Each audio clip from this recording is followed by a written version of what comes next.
Hello there, YouTube. This is Sibbles and Bits back at it again. Today we're going to start a series called Sit Down Saturdays, where we're going to go sit down and actually discuss stuff a little bit more in depth than I'm able to in runs. This video is for Inkbound. I think a lot of them are going to be for Inkbound, but I might also discuss other games. But today we're going to be talking about critical chance, critical damage, and a lot of the things that are interacting with that, because there seems to be, in my opinion, a lot of confusion in the community about exactly how it works and exactly how it relates to other functions in the game. I may forget to mention everything. I'm going to try and get everything in here. Um, we're going to just be spreadsheet warrioring. I'm going to have a couple anecdotes to give, and hopefully that's going to um, at least give you guys a little bit more perspective on critical chance in the game of Inkbound and how to utilize it. If you have any disagreements, you have any more questions after this, or I didn't quite explain something correctly, be sure to leave that down in the comments below.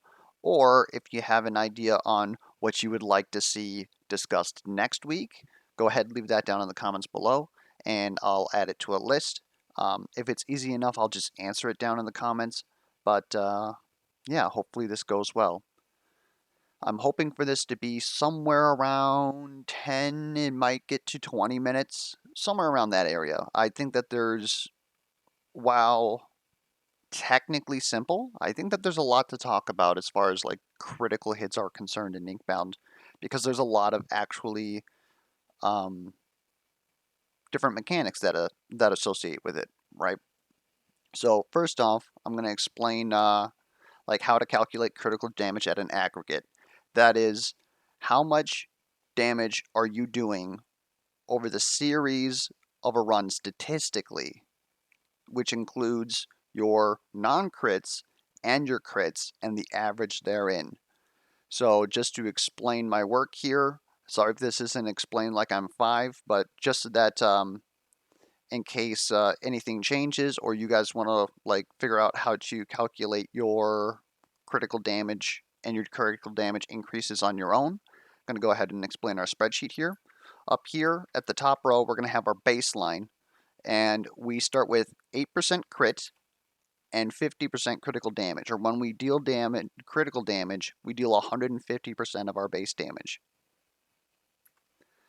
Our baseline damage is going to be 1, not 1 as in we deal exactly 1 damage, but 1 as in a whole. We're dealing 100%, so this is 1.0 as a decimal. Then over here, we are going to take our percentage chance to not crit, which is 1, meaning the whole, minus 8%. So then we're left with 92% chance to not crit. When we don't crit, we deal 100% of our damage, or 1, and so that comes down to an aggregate of over allegedly 100 hits. You're going to deal 0.92% of your damage. Now, you might be saying, how do we deal less than our whole damage? Again, this is only factoring for 92% of the time, so we still have to add in our critical damage. So that is obviously our critical chance. And whenever we deal a crit, we deal 1.5 or 1.5 of our base damage. And so then we come down to a critical aggregate damage of 0.12. Now we've got our two pieces of the pie. We just have to add them together to get our whole 100%. And when we do that, we get to 1.04. So in other words, if you were to list your baseline damage, like you always dealt, say, 35 damage because you're magma miner, and you don't obviously have interactions with heat or anything like that, in a vacuum, you're actually going to deal 4% more damage than that. And that is because 8% of the time, you're going to deal 50% more damage. So you take 8% of that 50% and then add it on top of your damage. Now, obviously, RNG is going to RNG, so your results may vary, but this is our aggregate statistical assumption of how much damage we're doing. And so we just got another couple down here, and so then what this is going to do, oh, I actually have values here. My bad. What this is then going to do is it's going to take the sum of the aggregate damage on like section B here, compare it to section A, or section C here and compare it to section A, and obviously we're dealing the same amount of damage, so we haven't gained more damage. Okay, so we're going to start looking at a question here of like, how much are critical augs helping us? We're going to go ahead and we're going to take one at random, or actually, I suppose we're going to start with bonk, right? Because bonk is a great example because it has both a flat damage and a percent damage in its commons.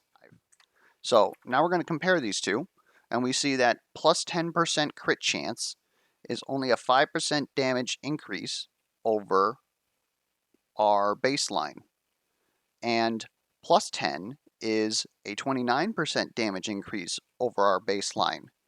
So the flat damage is actually increasing our damage by significantly more than plus 10% crit, which seems a little awkward because isn't crit chance supposed to give you more damage? Well, the problem is that it's only giving you more damage 10% of the time. And critical damage is a exponential investment, let's say. So if we go ahead and we take a look at this, bring this back down to 35, and we go up and we just all of a sudden say, okay, let's add another 40% crit on top of that, and we get up all the way up to 58. Now we're still only dealing 24%. So even when we get up to 58%, we're still technically dealing barely the same amount of damage as if we were to just increase the damage of bonk by 10. So wait, hold up. Are crit augs like terrible? Because it takes 50% crit damage, crit percent to equate to plus 10 damage? And then you also start to think about the fact that your raw damage, right, plus 10% damage is occurring all the time, whereas you're only going to see this 10% of the time. So crit chance is probably like very bad, right? This isn't even mentioning that there's this thing called critical charges in the game. See, a lot of people, when we were playing the pre-alpha, were stating like exactly how bad these critical augments and critical increases actually were, because they don't equate anywhere near to as much as, say, like when you get offered 3% crit, you also get offered 1% physical power. And so then, as you can see here, 10% crit isn't even worth 1% critical power, or one physical power. So it feels like really bad to have like this section of your build that doesn't work most of the time, right? And so the development team was like, okay, well, what if we had this idea of front loading your crits, and so you know something is going to crit when it comes off cooldown, and that is a critical charge, right? It looks like your icon's on fire, so you know when you use it that it's going to crit. And that feels a lot better than rolling. I can get into that about how that's technically worse in a lot of cases, but it feels better, right? I understand that. To know ahead of time that when I use this skill, it's going to deal this much damage, and so then I can plan around that. But then there's so many ways to charge crits, right? You've got Illuma's Whetstone, which admittedly is only turn 1, but it gives crits on all of your skills. We've got After Image now, which gives a critical charge to a random skill. You can get a critical charge on Moss Cloaks. It's an epic aug.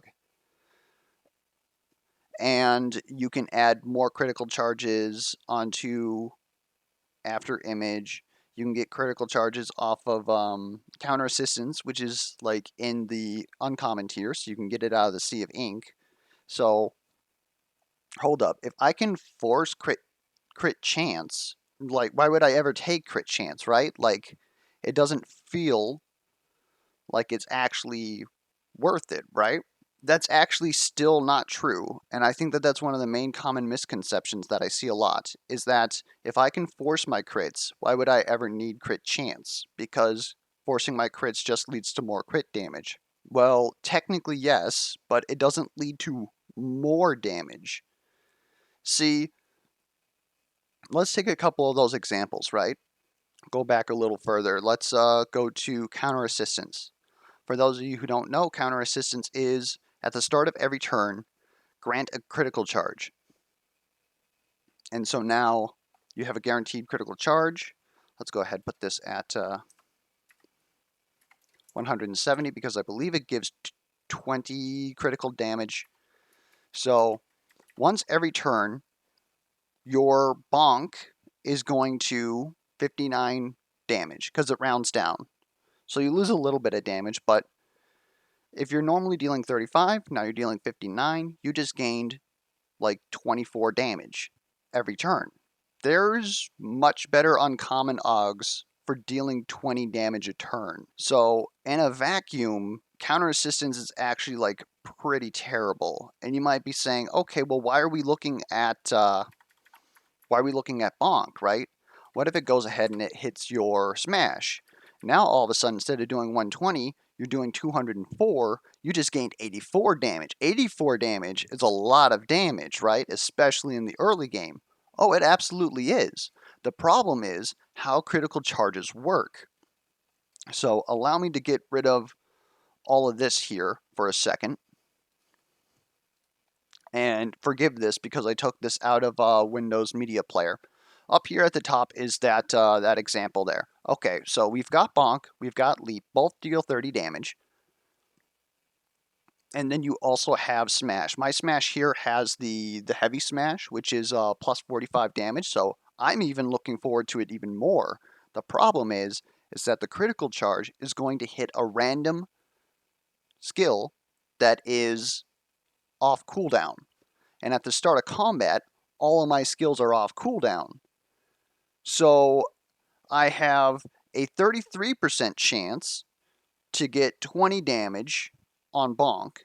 I have a 33% chance to get 20 damage on Leap, which admittedly is a better AoE, so we're going to get a little bit more damage for that.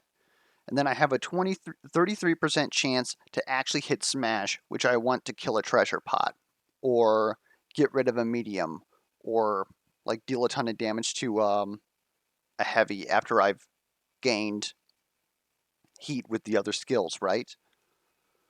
So I have a 33% chance to actually deal decent damage because of how the game works.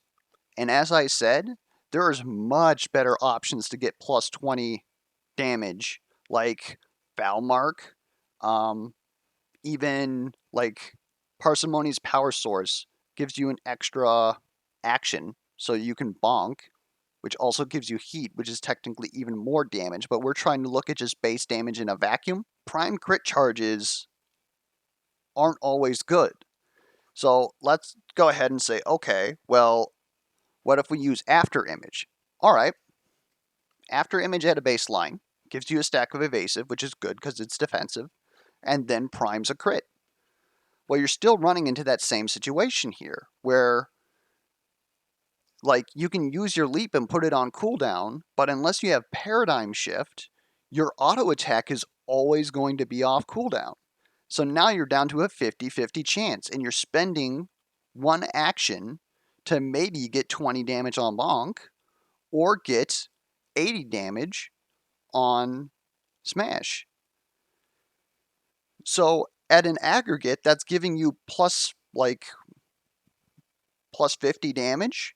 For that one will, you could honestly just use Bonk again.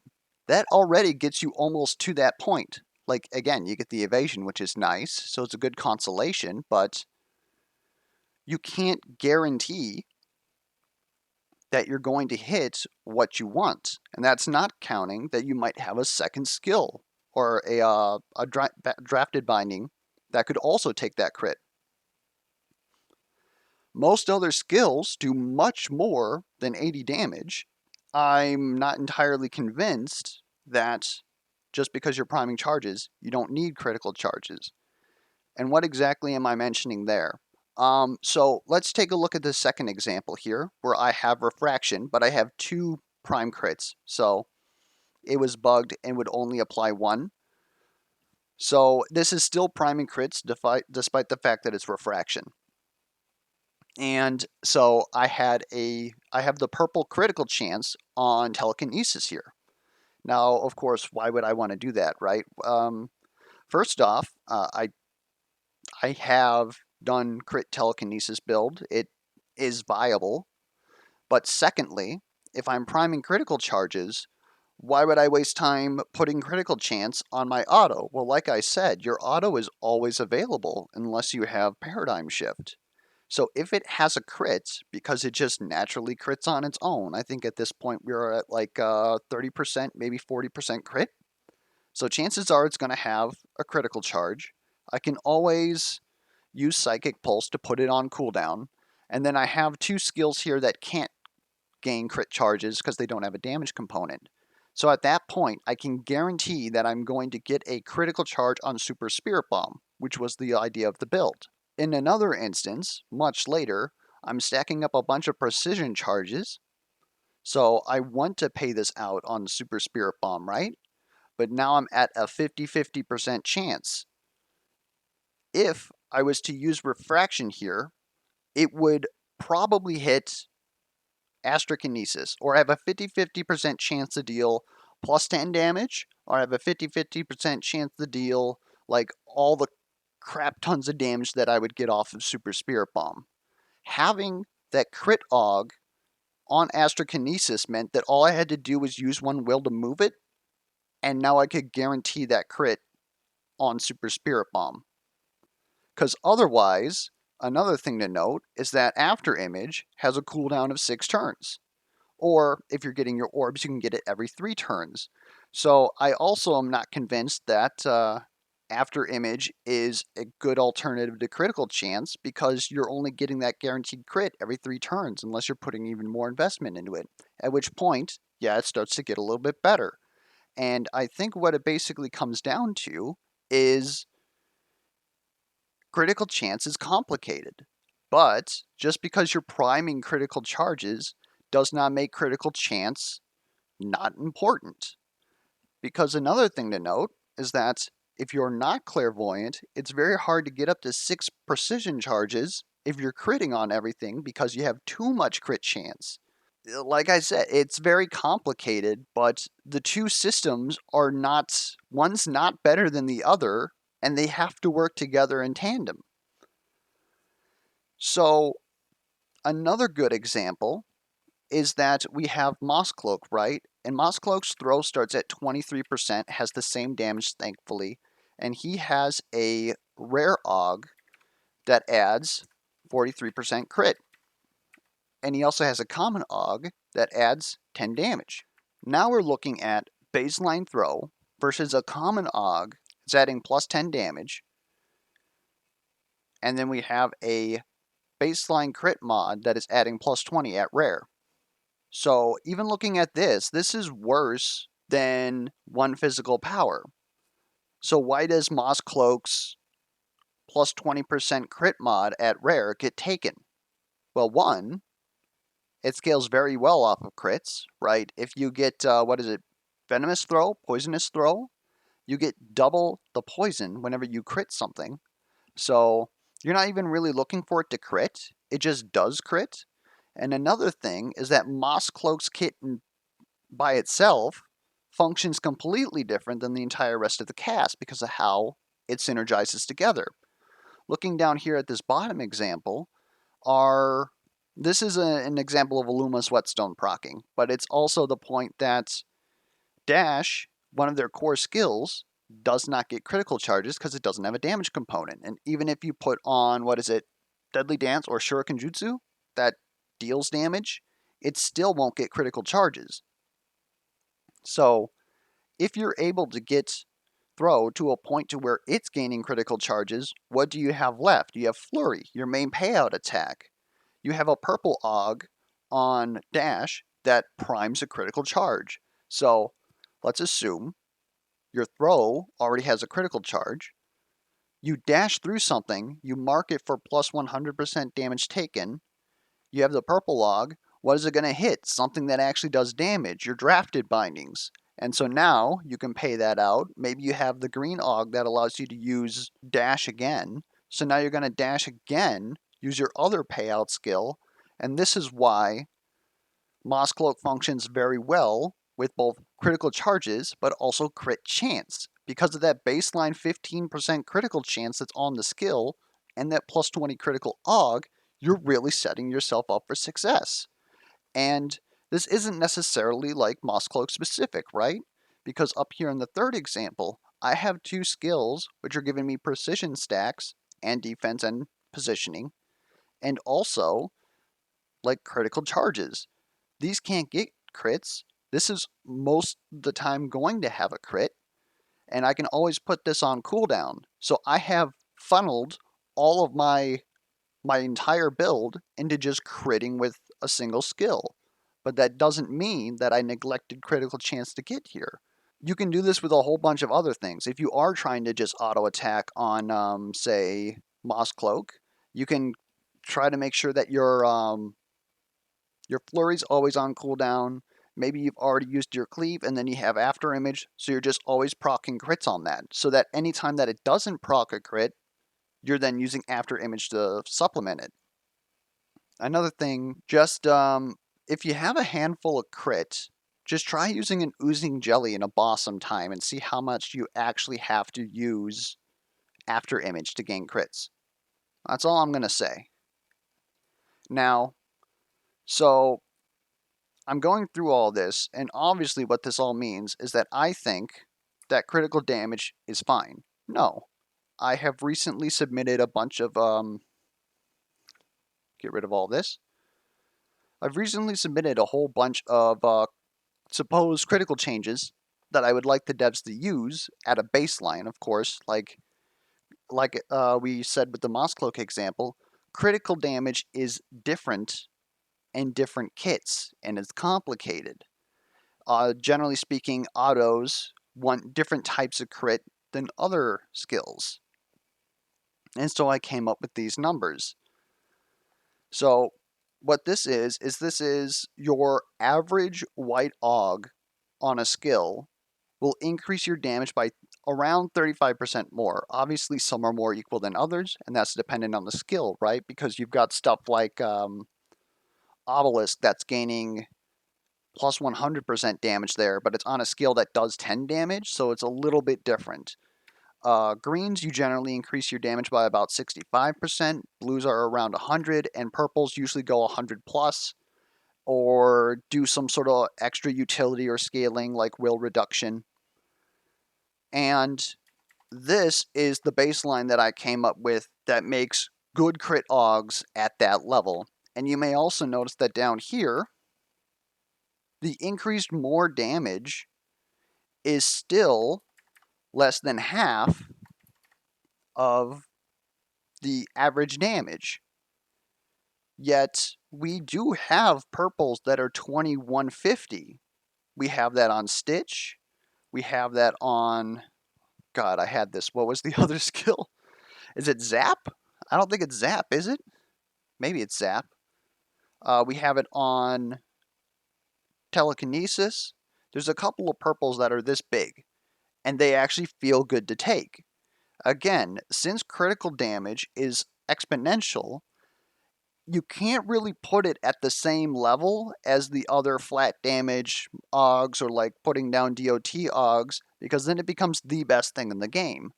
If critical damage, like let's say, for example, we put a 15% crit and 100% crit chance on a skill at white rarity, dear God, that thing would be roided.